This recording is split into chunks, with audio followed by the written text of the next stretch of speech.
Hi, I'm Derek Ashong, and you are now in the stream. Today, are Australia's policies towards asylum seekers racist? And we have exclusive information regarding a new industrial zone in Haiti that many believe could become a massive sweatshop.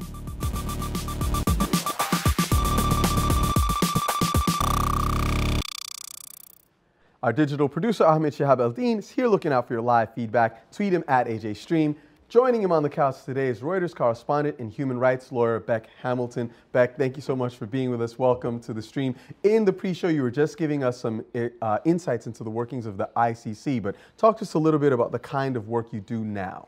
Right, so for Reuters at the moment, I'm a legal correspondent, so I'm covering different aspects of the law, primarily in the US, but also some intersection of international law. And earlier this year, I finished writing a book about the advocacy movement around Sudan. I was previously covering Sudan for the Washington Post. Which is what you were here talking about with us last time. But right. I know you're an Australian national, and you've actually had some experience with one of the the asylum detention centers in Sydney. Yeah, when I was a student back in Australia, I did voluntary work out at the Willbes detention centre at a time when there were still children in immigration, including unaccompanied children. So it was a very interesting and quite disturbing insight into the workings of the Australian asylum system. Well, we're so happy to have you here today because that's our topic, and we're really looking forward to getting some of your insights. Thanks for being with us. Absolutely. Of course, as we always tell you, this show is all about our online community. So if you've got a story that you want us to cover, tweet it to us using the hashtag AJStream. Hello, my name is Yunus. I'm a junior, a computer science student. I'm in the stream. Hundreds of asylum seekers flee to Australia's shores each month, traveling across treacherous waters on rickety boats. They come from Indonesia, Malaysia, Africa, and the Middle East, and end up in mandatory detention centers where they're sometimes kept for years. But this week, a shift in policy. The government has announced it will allow some asylum seekers to live and work in the country under so-called bridge visas while their claims are being processed. Now, let's take a look at some of this footage. 100 people per month are expected to be released from these overcrowded centers that have been described as prison-like. Rising rates of suicide and attempts at self-inflicted harm are a normal occurrence. Riots have also broken out at certain facilities due to the conditions. The topic of asylum seekers has deeply polarized Australia. Some call the policies racist, while others say strict border security is necessary to protect the country's culture and job market. The Australian documentary series, Go Back Where You Came From, addressed these issues by having participants of the show travel from Australia and experience the refugees' journey in reverse. Let's actually take a look at some footage from that very series. This experiment is refugee expert and Melbourne academic Dr. David Corlett. More than 30 million people around the world have fled their homes. It's one of the big issues of our time. So now, I want to pause this for a moment and make sure that our audio is not running on this other video. And let's continue. Better way to understand the refugee experience than by living it. For 1 month, the 6 Australians will be living the life of a refugee. I'm a bit terrified. It's not my country. Their beliefs will be challenged in extreme situations. A bit shaken up at the moment. Joining us now via Skype from London is David Corlett, who was the guide on Go Back to Where You Came From. He's also a researcher at the International Detention Coalition. Also with us is Andrew Marcus, a professor at Monash University in Melbourne. Welcome to the stream, both of you. Thank you. Hi. David, let's start with you, actually. Why is this issue of asylum so polarizing in Australia when you're really talking about a relatively small number of people, I think less than 4,000? I think there are layers to that answer. There are historical, political, and legal and ethical issues all sort of bound up together. So the boat arrivals tap into, I think, historical fears on the part of the Australian nation as a sparsely populated nation with European roots within a densely populated Asian region. I think that's the context in which, after the Second World War, Australia embarked on a mass migration program to populate or perish. But support for this sort of migration has always been bound up with immigration being controlled in the national interest. And I think asylum seekers who arrive by boat threaten this sense of control. I think the angst around this issue is also deeply political, and I think that in the late 1990s and early 2000s, I think actually the political angst has longer roots than that, but the current angst really dates back to the late 1990s, when a socially conservative Australian government exploited, I think, the fears and the ignorance of many Australians and moved a sort of a racist discourse into the centre of Australian political life. Well, let's actually then get Professor Marcus's take on this, because from our understanding, there are 13 times more asylum seekers, or at least people staying over their visas, coming in by plane, and yet there seems to be this greater controversy around the relatively small number of people that are coming over by sea. Is this a matter of race, given that the people coming over by air are less likely to be coming from specifically Islamic countries? No, I don't think it is an issue of race. You've got to put things into context. That figure of 13 times more, they're not people who arrive in any one year. That's the total stock of overstayers, who are about 60,000. The other point to note is that Australia has a very large resettlement program by world standards. Each year, between 14 and 15,000 places are given to people who resettle in Australia. They're refugees accepted by the United Nations High Commissioner for Refugees, and they resettle in Australia. So Australia has a very large program, including people from Africa, from various parts of Asia and so on. So I think it's hard to maintain that what we're dealing with is, in some simple terms, a racist program. What are your thoughts, Beck? Yeah, I actually had a question for David. The news about the bridging visas seems to be what a lot of advocates for asylum seekers have been asking for quite some time, so that people are not stuck in mandatory detention. Yet the reaction has been cautious at best. Is that just a concern that it's not going far enough? So I haven't followed the response from advocates. I've been on a plane. I just arrived here in London the other day, so I don't actually know what the advocates have been saying. But I mean, I think that it is a significant shift, and I think probably a good shift, given that we know that the detention regime in Australia does really terrible harm to those people caught within it. And is actually not a very effective deterrent, which is, significantly what the mandatory detention regime is about. It's about deterring people who would seek to get on a boat and come to Australia. But how would you protection. respond to Professor Marcus's comment that basically Australia is advanced in its approach to resettling people from other parts of the world? I think there's a couple of things here. I think that it's true that Australia has a very successful offshore refugee resettlement program, including a whole range of services that such people are entitled to once they come to Australia. Services that I think are about allowing those people best to rebuild their lives in Australia. And so I think Professor Marcus is right that Australia does have a very good system in that regard. I think some of the figures aren't quite right. There's about 6,000 refugees who are chosen from offshore every year who come to Australia, and then there's about I think 7,500 others who aren't refugees, or who are refugees who arrive on shore. Having said that, I think that it is also important to having said that Australia has done well in its resettlement program, it's also important to remember that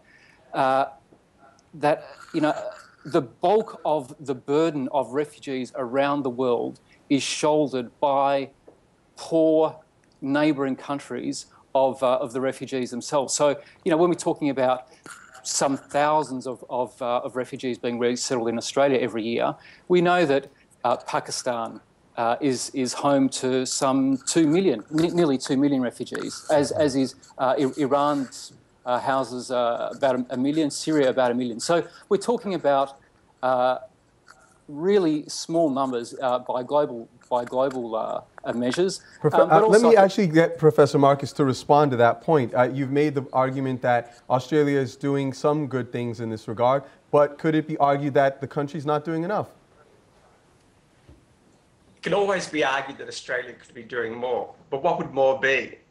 We can talk about the numbers. Let's say that they're 10,000 at the moment. The United Nations actually recognises that Australia takes 13 to 14,000 on average, and that's been over the last 10 years.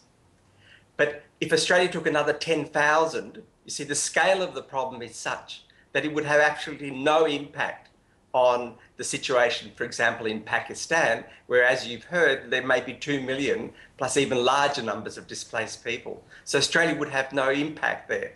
What Australia does is it maintains a world-class resettlement program for limited numbers. Now, we can argue whether there should be 10, 15, 20, 25, but I think that's the reality, that whatever Australia does, it's not going to solve the problem. The problem is a regional problem, and the solution could only be a regional solution. Andrew, I'm glad you ended on that point, because on Facebook and on Twitter we have many people chiming in. It seems the new bridging visa program is very divisive. We have on Facebook Daniel Joyce saying, I live in Sydney, and I can tell you the immigration situation has been an absolute joke. Considering Australia receives 1% of the world's refugees and forced immigrants, we've really blown this out of proportion. We also have on Twitter 2 comments, one in support of the visa programs from Kixes. She says, thank goodness they're moving away from the mandatory detention we talked about earlier. But then ZTL Fire saying, it's a disaster. I can already see the refugees being exploited. What do you make of the potential for exploitation, perhaps political exploitation of these refugees? So if you're asking me, that's an ongoing issue.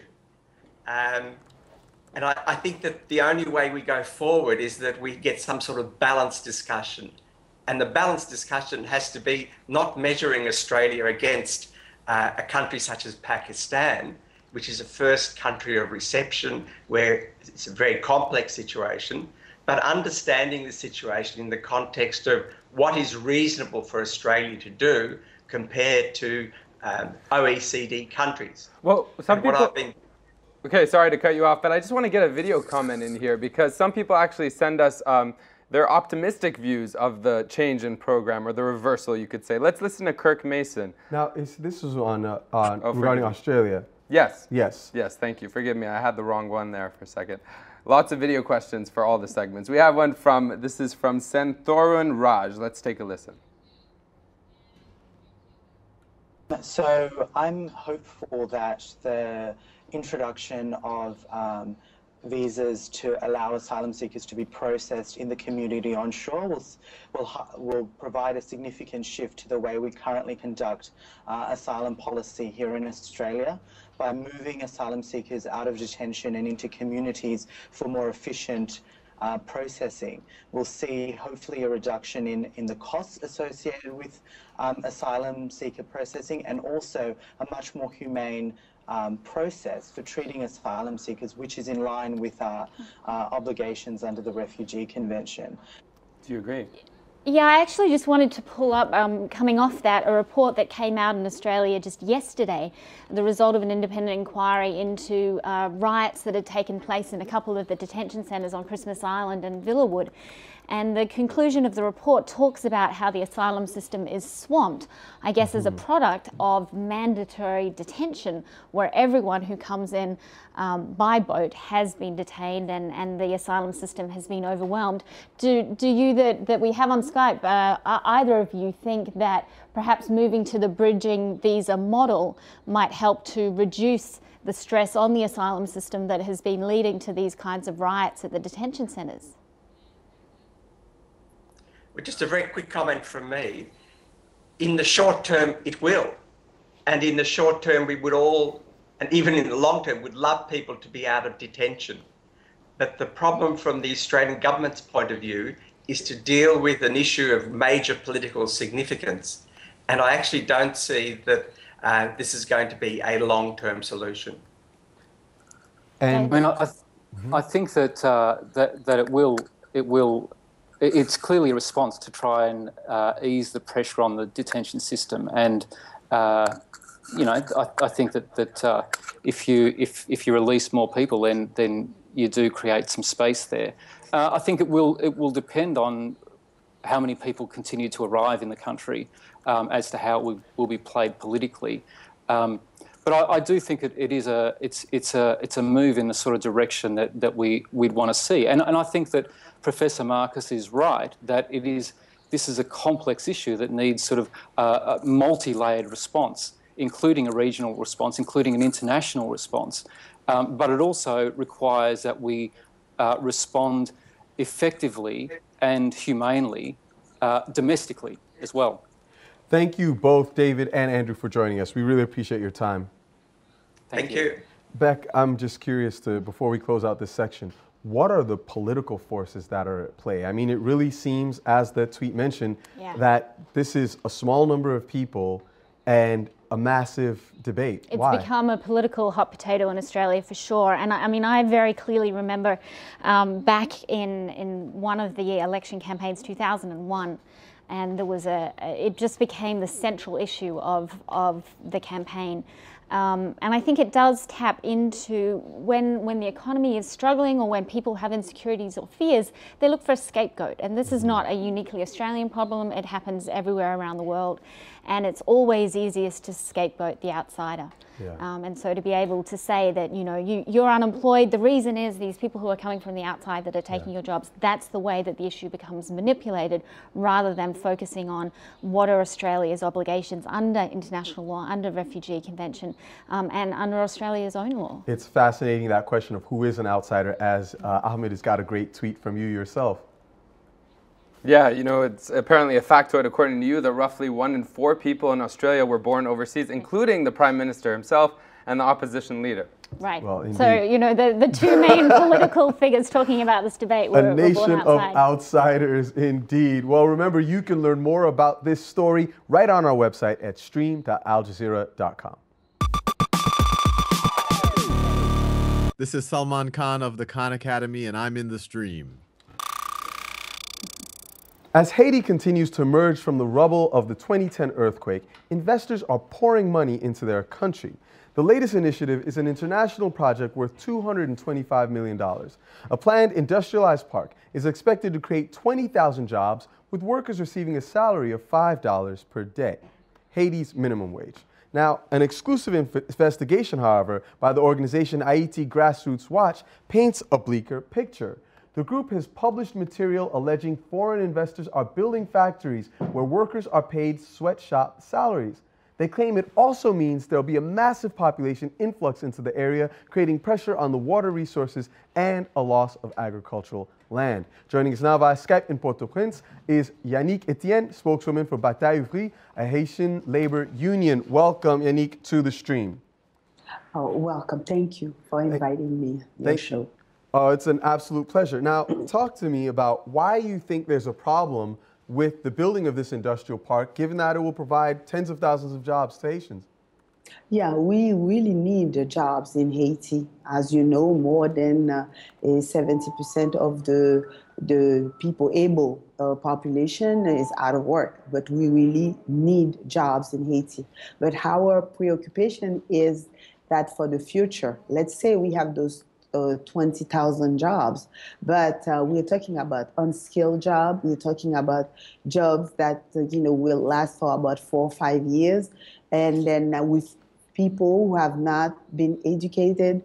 Most of them are from rural areas. So the question is this kind of model that they are putting at work right now. That is our main preoccupation. What would be for the future? Let's say on short term, yes, many people will come to work, our second preoccupation is the fact that the jobs are not decent.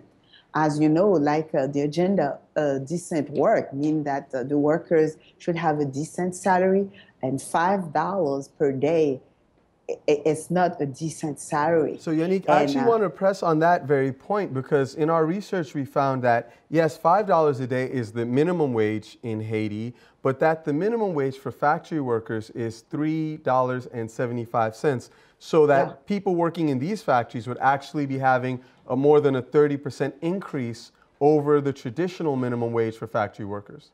Yeah, that's what you said. But the question is concerning Haiti, there are two aspects of the minimum wage. If there's the legal minimum wage for people working in factories, in those assembling plants are 150 gourds. But if you are working on piece rate, it should be 250 gourds, meaning that will be the $5 that we're talking about. When you think that the workers spend about 70% on its wage per day, let's say you get 150 gourds, you spend 100 gourds for transportation and food, you know, in the morning, at noon, and then when you go back home, you only have 50 gourds. And if you have two kids and probably one of your parents, close parent, it could be your mother or uncle or a brother, is staying at your house, I mean, in the household, meaning that what you're going to do with 50 gourds, you already spent 100 out of it. So your argument then is that basically it's still not enough. Now, I want to get some comment from our community, actually, and we have an interesting, a series of them. Yeah, we have actually a tweet coming in from Sebastian Walker, who actually works for Al Jazeera. He's a correspondent, and he says not only factories, but a 173-room Marriott is coming soon to Haiti, but he's questioning, saying anything for Haiti's 600,000 still living in tents, trying to highlight the disparity between the development. We also have a question from Kirk Mason, who is characterizing the these kinds of initiatives as disaster capitalism. Let's listen in. The parallel I see between the idea of an industrial park in Haiti and Naomi Klein's shock doctrine is that we're seeing an opportunity here to use a natural disaster to completely remake and reshape the economic infrastructure in a way that's more amenable to capitalist interests, particularly Western capitalist interests. So Beck, does this ring true to you? Disaster capitalism in the works? I think that's a really interesting way to frame it. But what I wanted to ask Yannick was, reading the Haiti grassroots report, what I found interesting was that the interviews they did with the local population, many of the population seemed to be supportive of the factory and were in fact excited at the prospect that they or their children could be getting work there.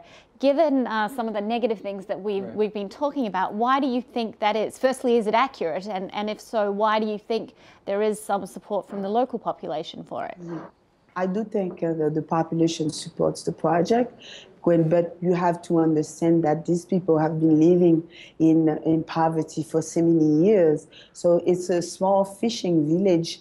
It's in the so you can imagine this is a first investment in this this area. So people are happy to have this type of a park, industrial park in Caracol.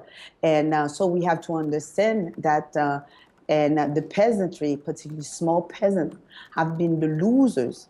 And with the introduction of capitalism in Haiti, meaning that the small peasants have losing their lands, because they were in the mountainous parts of Haiti. But Yannick, under this plan, wouldn't those small peasants actually be gaining something?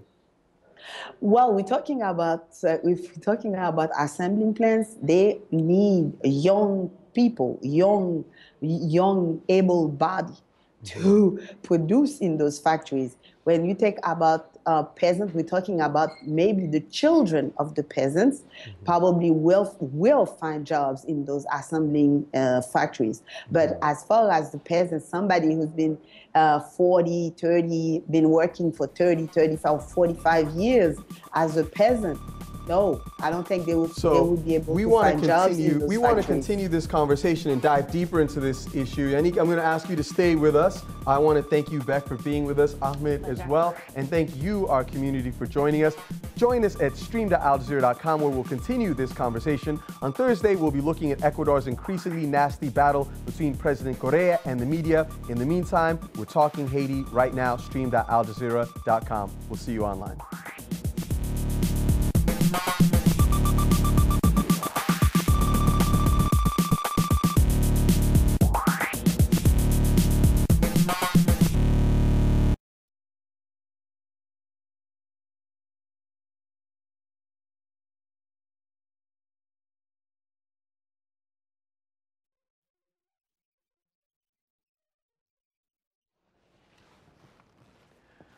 Hi, welcome back to the Post Show. Remember, you can continue to participate in this conversation using the hashtag AJStream. Let's go right back to our guest. Anik, you were making the point that perhaps this is not so much an opportunity for the peasant themselves who's been living in that community, but perhaps for their children. And the argument has been made by some people like Bill Clinton, and he's said that this is a good thing, he believes, for Haiti. The Clinton Global Initiative is a part of it. There's been money put in by Korean investors as well as American investors. However, some concerns have been raised about the potential environmental impacts of this as well. Can you talk to us a little bit about what this means for the local environment?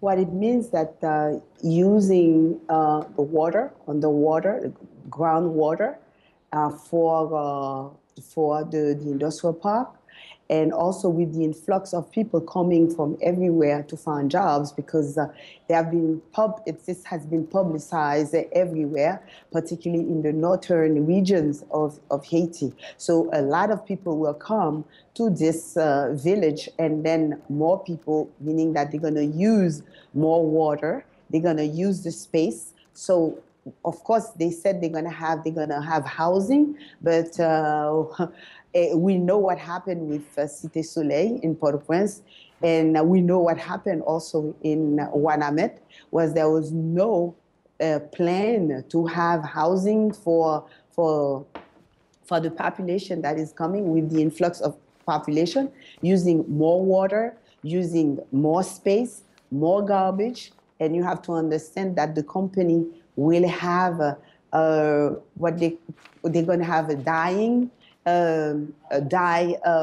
factory where they will be dyeing textile. So meaning that they're going to use a lot of underground water for this process of dyeing process, and then and all this water, even though they claim that they're going to treat it before they drop it in the river, because they use that particular spot to have that industrial park where there's a river passing through the space where they have building the industrial park. And then so what happened is just that all this water and polluted water will you're saying go that to the sea. There are two problems then. You're saying that one is that they'll be using a lot of the water from the underground aquifers, and secondly, that their waste products may be polluting the river, and that will also be polluting the sea and the neighboring areas. We've got some comments actually coming in from our online community on this topic. Yeah, Yannick, earlier in the show, we were listening to the video comment where he was talking about disaster capitalism and how that might affect people in Haiti, but also in the U.S. We have Tom Rizzo on Facebook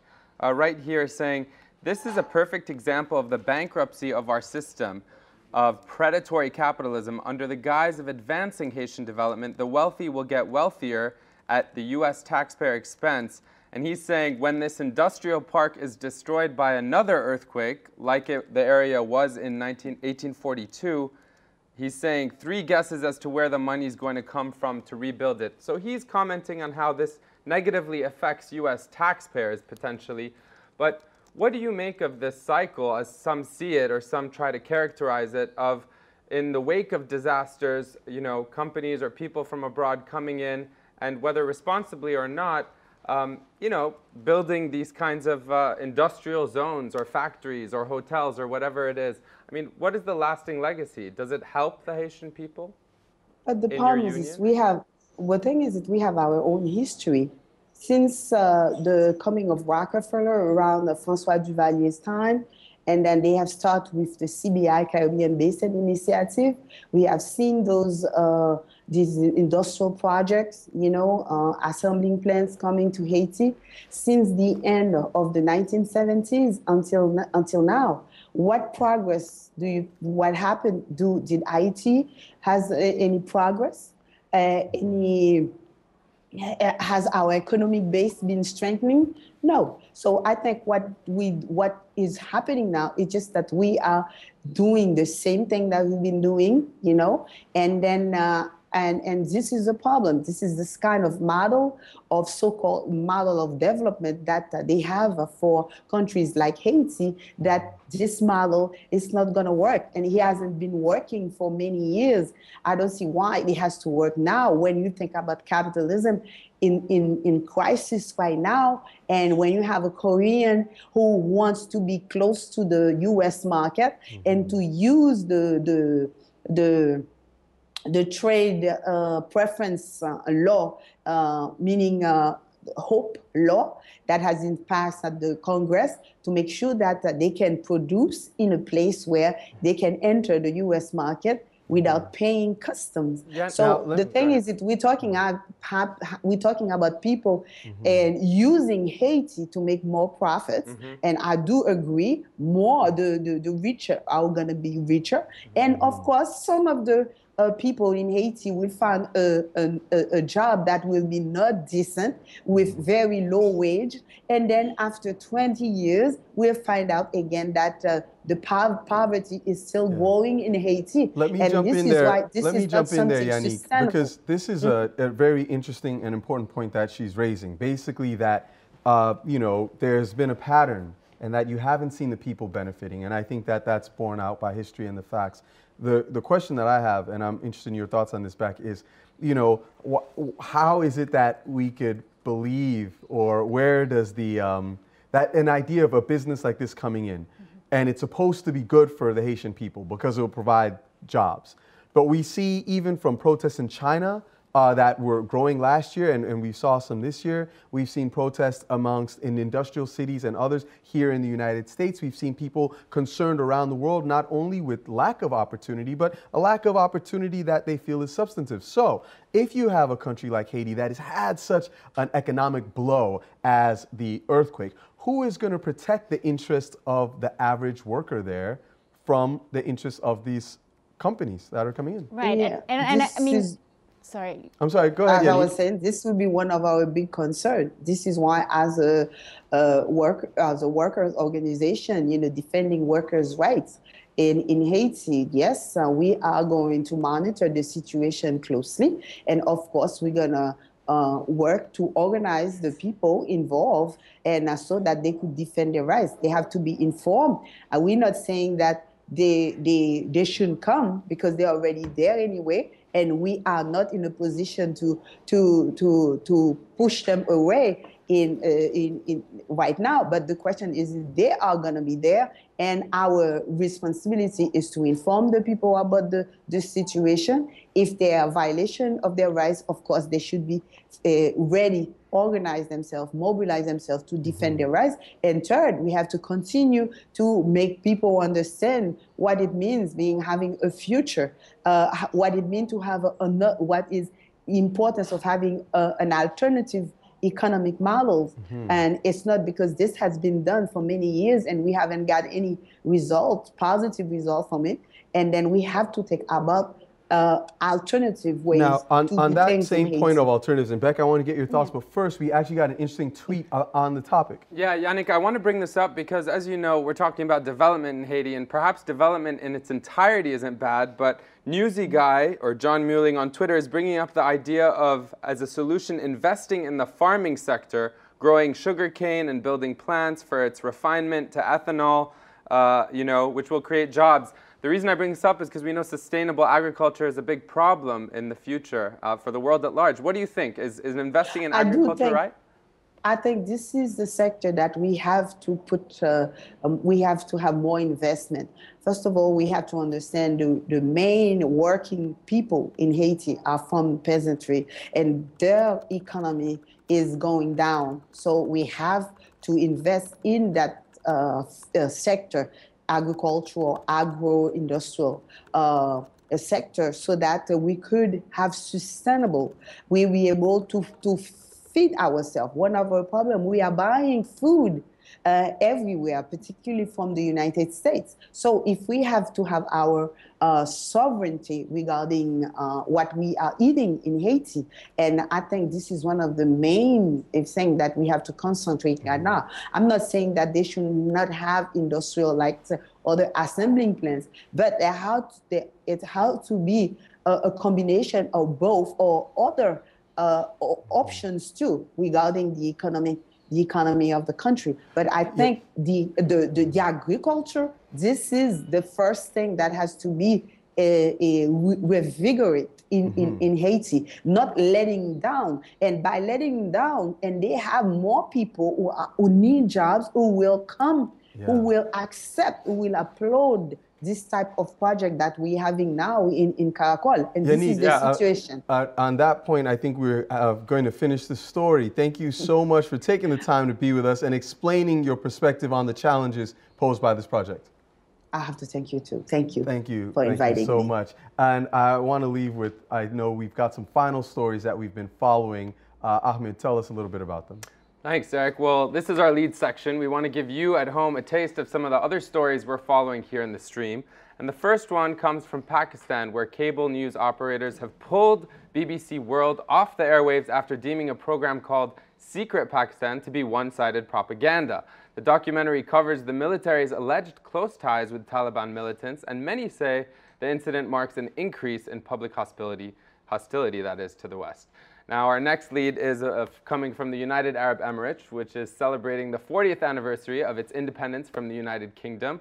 And in doing so, they issued some new reforms. One is a resolution now allowing children of Emirati women who are married to non-nationals to apply for citizenship when they reach the age of 18.